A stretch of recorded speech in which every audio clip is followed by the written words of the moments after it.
Hey everyone, welcome back to the channel and welcome to Cosmic Ray's Starlight Cafe, where we're killing a ton of time today because, well, the goal was to ride Tiana's Bayou Adventure and it's not going well. So, it was getting a little hot. I needed a drink. I figured make my way out here, grab both, and sit down and chat with you about something that just came through my feed. I know that this was a couple days ago when this actually happened, but I wanted to answer this question as soon as possible because I think it's a good one and I think it's a good discussion that multiple people could benefit from. So this comment was left on our check-in day vlog for the cabins at Disney's Fort Wilderness, which is the newest Disney Vacation Club property. It's kind of a controversial property. People have a lot to say about it, and so do we. We'll get more into it as we kind of go through all of the content that's going to be coming your way about the cabins, and there's a lot of it, so stay tuned. But this comment says, hey there, hey, I know you said you would never buy into a moderate made DVC, but my husband and I are looking to possibly join DVC, and we have a family of 6. Staying in one cabin for a small point value or a smaller point value per night, then getting a 2-bedroom villa or 2 studio rooms is appealing. Can you share your thoughts on whether or not you think DVC is worth the purchase price for a large family? I feel like I have to purchase a huge contract to try and stay for more than 2 days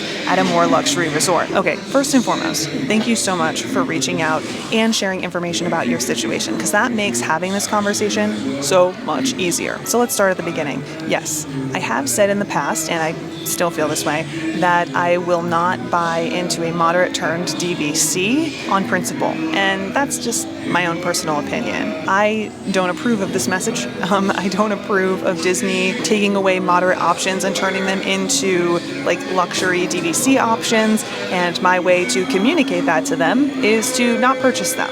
But again, that's my personal preference. And whenever we have these conversations about whether or not the cabins are going to be worth it, and all of the conversations that we have moving forward about the cabins, none of them have anything to do with my personal preference. I leave that out of it. Look, I know that everyone has different wants and needs, and this is going to be the right buy for some people.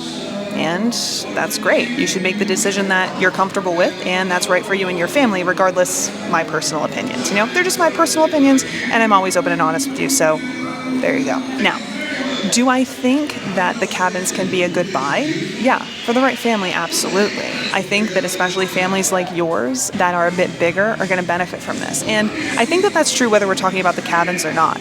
The cabins is a really unique situation because those rooms do sleep 6, which is unlike other 1-bedroom villas at other resorts, meaning you might have to spring for a bigger room, which in many cases might be more affordable to do through DVC than it would be if you were paying cash, you know? So it's just about crunching numbers and figuring out what works best for you and your family. The cabins might be what works best for you and your family. And of course, you know, I don't know your budget. I don't know what the situation is for you and your family financially, or like the age of your kids or whatever the case may be. But I do think that if it's appealing and you're like, the price is right for me, then great. You've kind of passed that first hurdle in deciding whether or not the cabins are a good buy. I do think, kind of pulling back for a second, that DVC can be a great option for bigger families.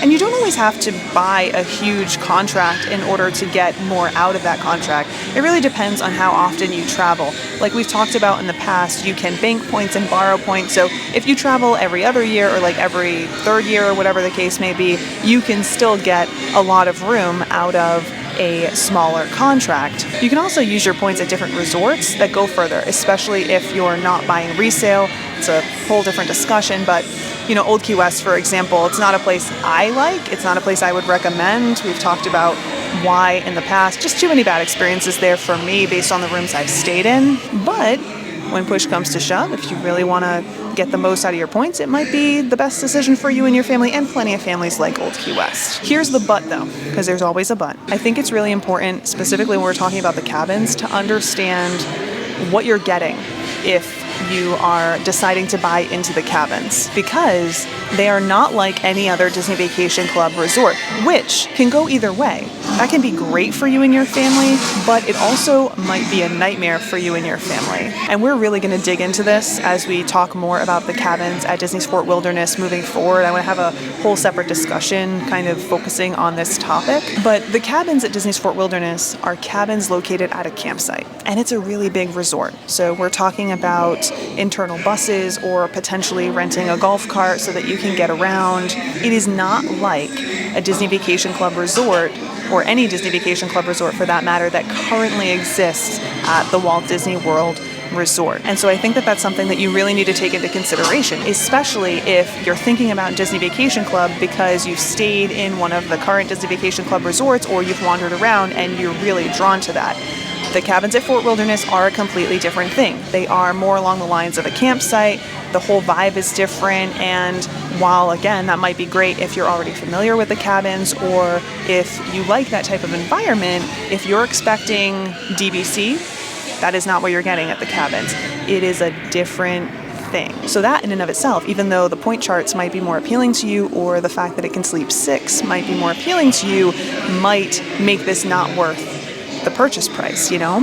So I would recommend, if you are considering buying into the cabins, make sure that you're taking some time to not just go tour the cabins, take some time to stay there.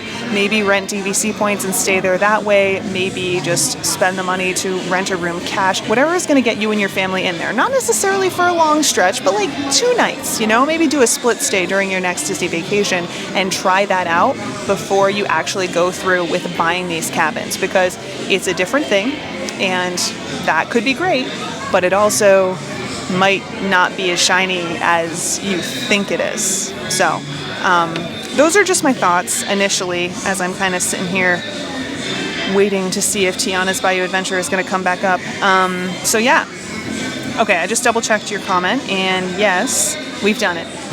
I've answered all of your questions that you left there, and I hope that I did that adequately and that made sense.